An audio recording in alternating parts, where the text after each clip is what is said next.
Chain of responses is a performance work that questions communication between humans and other life forms through the primitive phenomenon of the chain of stimuli and responses of life.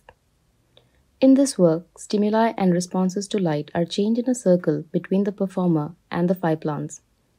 Each life is placed in a different location, and the stimuli and responses are connected by the internet.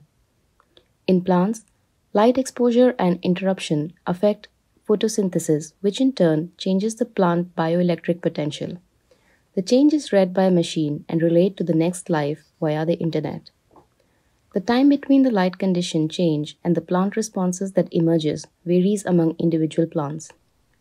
The performer controls the switch in the same way.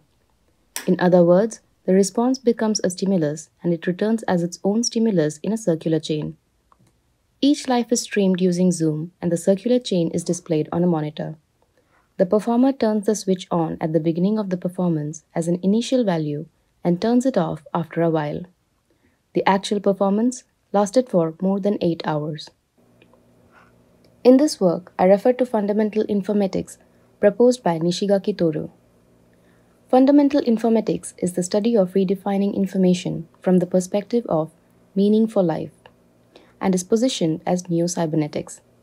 According to fundamental informatics, the origin of the general communication model is Claude Shannon's information theory. This model was a theory that dealt with the transmission of information by machines, but it became popular among the population without sufficient discussion of the differences between life and machines. Against this background, fundamental informatics proposes the hierarchical autonomous communication system to redefine communication. According to this model, we can say that communication has taken place among lower-level systems when the lower-level systems appear to be functioning in a certain way when viewed from the higher-level system.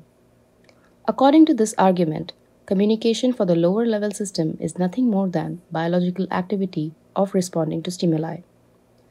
This work questions communication through the primitive phenomenon of the chain of stimuli and responses of life. I think that our current communication is an extension of the chain of stimuli and responses and the repeated accumulation of feedback from the results, which we have been doing since the birth of life on Earth about 4 billion years ago until now.